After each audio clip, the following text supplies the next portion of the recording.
Bonjour et bienvenue sur Sensation. Quoi de mieux pour bien commencer sa journée qu'un peu de musique, et pour certains, quoi de mieux pour en jouer.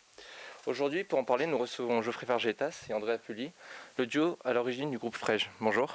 Bonjour. Salut à tous. Alors, votre duo s'appelle Frege, F-R-E-J, pour ceux qui veulent vous suivre sur les réseaux sociaux. Mais alors, Frege, c'est quoi ? Alors Frege, c'est l'alliance de deux potes du collège. C'est là où tout a commencé, au collège. On avait le même centre d'intérêt pour la musique 60s et 70s. Et de fil en aiguille, ça nous a amené ici, quoi. Pourquoi le nom Frege ?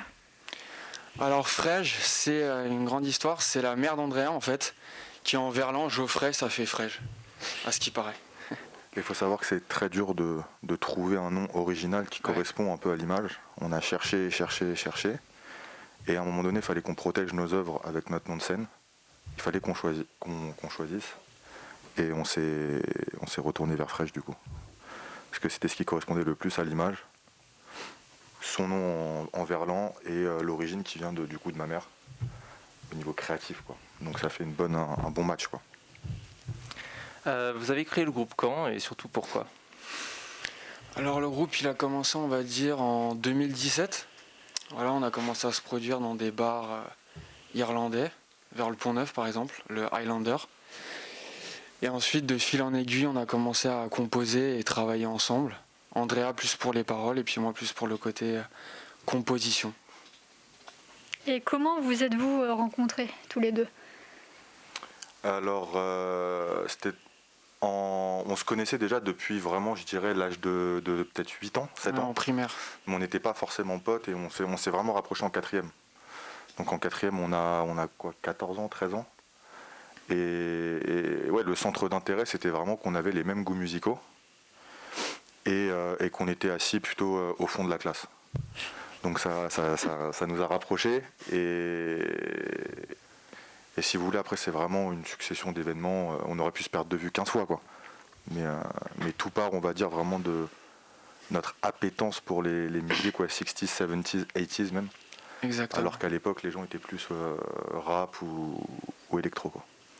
Alors justement, vous produisez de la musique pop folk, ou deep house, donc on va écouter un extrait et puis après on en parle.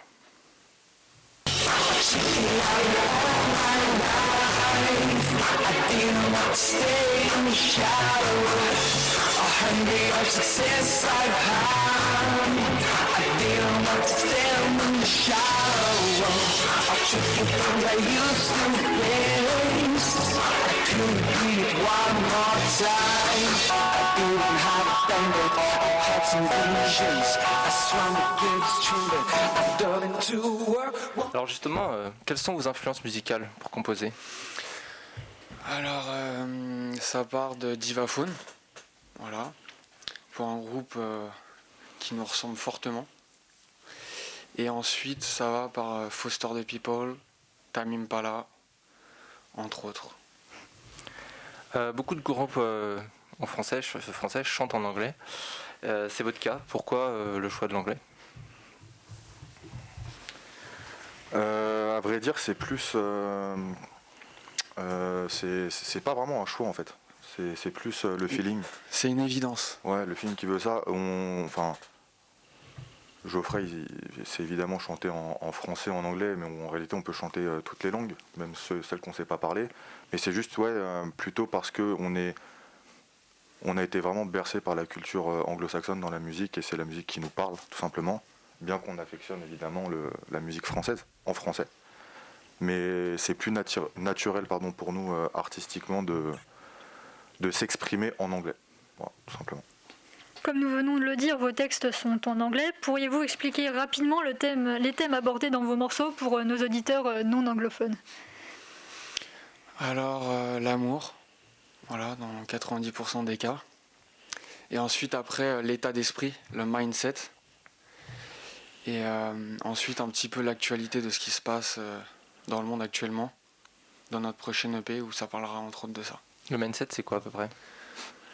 Un état d'esprit positif, on se prend pas la tête, on n'a qu'une vie et il faut pas écouter les autres, quoi. Exactement. Et quand on parle d'amour, c'est pas que L'amour dans le sens, on va dire, couple. C'est l'amour en général, évidemment. C'est envers nous-mêmes, envers les autres, envers ce qu'on fait. Et ouais, voilà, on écrit vraiment ce qu'on est, en fait. Alors Geoffrey, vous avez fait du cyclisme en compétition. Donc pour vous, c'est quoi les valeurs communes cyclisme qu'on pourrait retrouver dans la musique? Le mental, il faut jamais rien lâcher même quand c'est compliqué. Se fixer des objectifs pour mieux y arriver et les effectuer un par un jusqu'à arriver au meilleur niveau, quoi. Andrea, vous êtes en 2e année de master en droit. Comment conciliez-vous la musique et vos études? Ça demande effectivement une conciliation, une meilleure gestion du temps. En plus, les choses ont fait que souvent, quand on était en rush dans la musique, enregistrement ou clip, ça tombait moi pendant mes périodes d'examen. Donc c'est juste une meilleure gestion du temps. Ça m'a pas handicapé dans les deux cas parce que déjà Geoffrey bosse énormément sur la musique. Donc moi, les moments où je peux pas du tout m'y mettre, il fait tout seul et il le gère parfaitement bien. Et c'est un sens des priorités aussi. Tout simplement, on voit moins d'autres, on voit moins peut-être ses amis. On passe moins de temps dehors à rien faire ou à faire la fête ou quoi.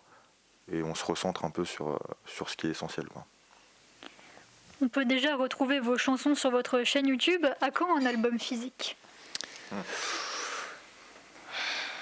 Alors ça, c'est Bonne une grande question. question. Déjà, le streaming actuellement, c'est le plus simple. Après, pour vraiment parler d'album physique, faut vraiment avoir un label, une équipe qui travaille fortement pour ça. Car pour des artistes indépendants comme nous, c'est impossible de se développer ainsi, quoi. Ouais, parce que le marché aujourd'hui est quasiment exclusivement du streaming, surtout pour les artistes émergents.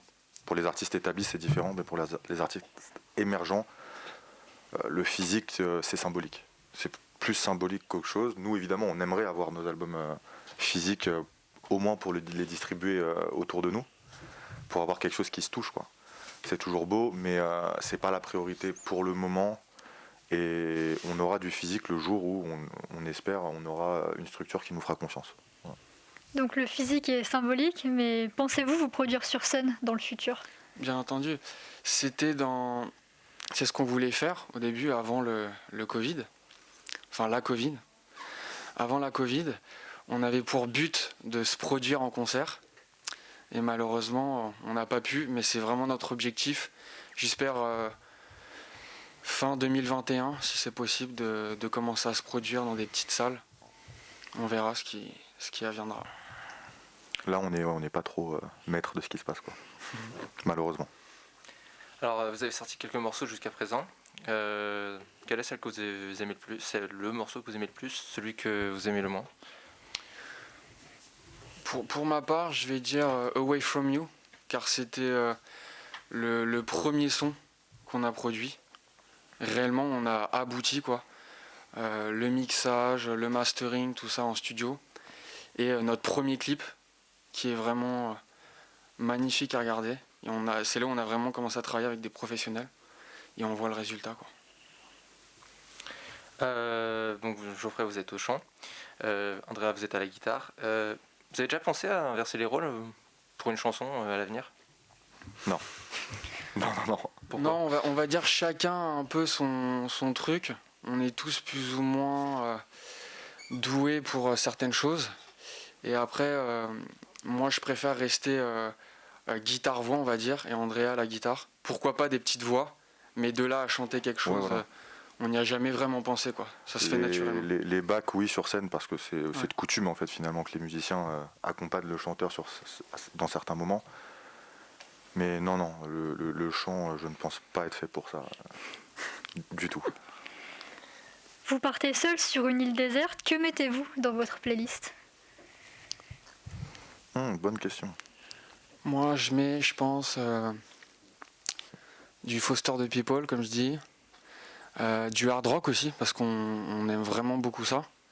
Le hard rock, AC/DC, Aerosmith.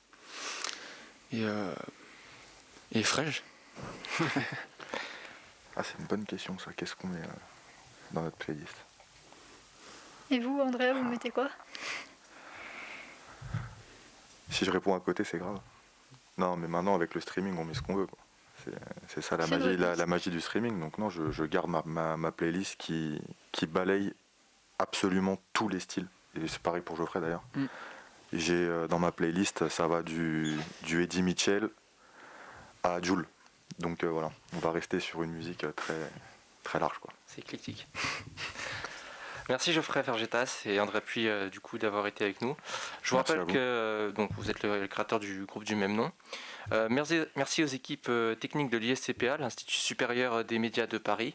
Vous pouvez retrouver cette émission en podcast audio et vidéo sur notre site et notre application Radio Sensation.